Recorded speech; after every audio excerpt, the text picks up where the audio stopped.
Hi, everyone. I'm Amanda, and I started the Directors Collective as a space built exclusively to support childcare directors through their very challenging and unique roles. If you haven't joined us yet, it's really easy to become part of the community. You can join us for free and be part of our weekly newsletter, which provides different thoughts to consider, tips, tricks, action items to do for each week. Or you can become a paid subscriber, and my insiders have full access to all of the material I post on my site on a weekly basis. This includes resources, toolkits, templates, a lot of things to help you be more productive and find that work life balance. It's really about reducing the mental load that's on you as a childcare director. So, I hope you join us. For my insiders here today, I'm really excited to show you my new enrollment tracking spreadsheet with a goal to help you simplify how you track enrollments and get more kids enrolled in your center. So, let's get started. The first thing you're going to want to do is navigate to this website. You should have the link in the post, in the email, and it's going to ask you to copy the document. This just allows you to have your own version of the document.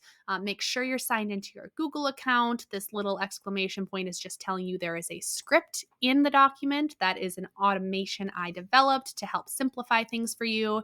You're going to go ahead, click on make a copy, and now this is your beautiful spreadsheet to play with. The first thing I like to do, because I'm a little bit OCD, is change this title. I don't want it to say that. I want it to be 2025 enrollment tracking spreadsheet. And that is going to allow me to put your center name in if you want to track by month, by year, whatever that looks like. Now, here is the beautiful spreadsheet. If you are not familiar with spreadsheets, that is okay. This is very, very, very simple to do. On the bottom, there are 4 different tabs. It will switch you to the tab when you click on it. Our enrollment tracker is going to be your main tab. This is when you're going to gather all of the information about interested families. Then, once they have made a decision on whether to enroll, if they have to be put on the wait list, or if they choose not to enroll, my automations will automatically move them to the other tabs for you to keep this main tab clean and a really good indication of your to-do list, who you are still needing to follow up with or reach out to. So let's go ahead and look at a couple of these examples. When somebody new comes in, you're going to want to put in their family name, where they heard about you, and this is just tracking all of the other information you normally grab. What are the parents' names? What are their emails, phone numbers? What are the children's name and birthdays? And over here, we are going to say what start date would they like to begin on, right? They would prefer, let's say, to begin on February 1st, 2025. All right, next step, what are we going to try to do? Get them through the door. So we're going to send that enrollment packet. If you want to track that, you can say the information was sent so you know you've done it. You finally get a date on the calendar. They are going to tour on January 6th. All right, you've got that tour date in there. You put it in whatever other systems you use, calendar, Google Calendar, whatever that may be.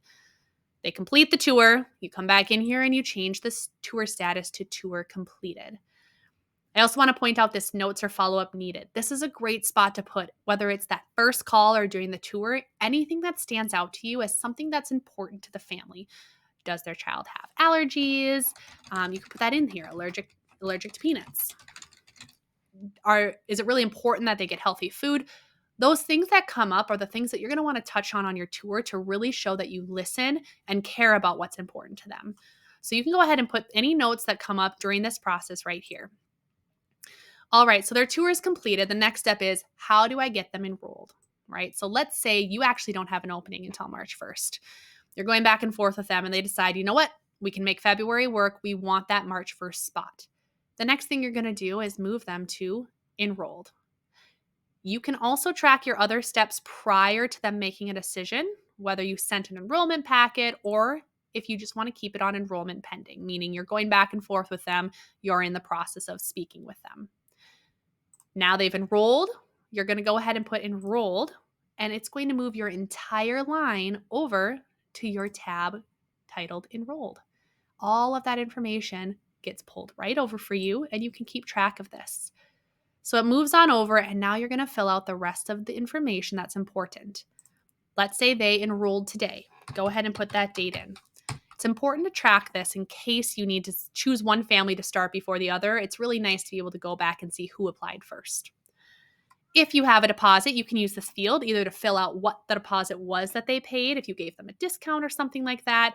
You could also use this to just say paid or waiting, anything like that. We're going to say, let's just say they paid $100. I am planning to start them in preschool 1.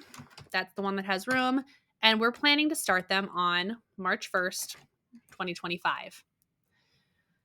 Now, as you work through your enrollments, this whole grid is going to fill up and it's going to look really nice, neat, and clean because that has all the information you need. You can take this information and pull it into an automated system like ProCare or Brightwheel if you use it.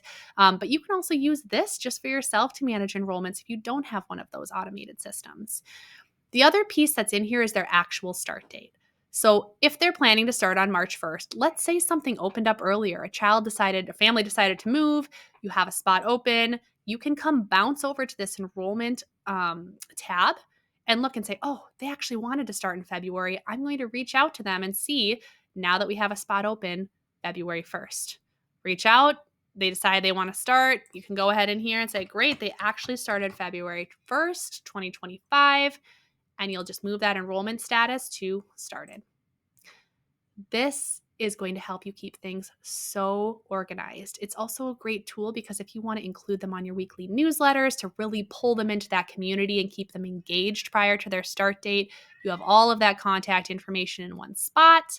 And the same goes for that wait list or the declined list. Once you come in here, let's say they decide, never mind, you received that, we sent the information, they decided they do not actually need care right now. You'd go over to that enrollment status and mark declined. What that does is it pops them right over to that declined list. But it also gives you the ability to say, hey, I need to rework some of these people. We're low on enrollment. Grab all these emails and shoot them a note. Keep them on your drip campaign. It's really, really great information to have at your fingertips. And keep it all separate as well. If you've got this wait list and all of a sudden a spot opens up, you can pull someone in from the wait list as well. So that is a really high-level overview of what this enrollment tracker does. I hope you get a lot of use out of it. Feel free to customize this as much as you want. The only thing I will tell you is if you want these automations to work, you just need to make sure that under enrollment status, you do not rename this column and you do not change declined, withdrawn, waitlisted, or enrolled as an option in here because those are the triggers that send the line to a new tab. If you're not Excel savvy, Google Sheet savvy, don't worry about anything I said. Just don't change any of these drop downs under enrollment status. Anything else you can change. You can go ahead and add a column in if you want to track other pieces of information. This is yours to play with. And if you mess it up, the best part about it is grab that link, make another copy, and just start all over again. Beauty of spreadsheets. I'm a bit of a spreadsheet freak, as you will find out if you haven't already. But they really are helpful in organizing your life and feeling a little bit of clarity amongst the chaos of running a childcare center. So I hope you find a lot of use out of this. If you have questions, please reach out and email me. I would be happy to answer them.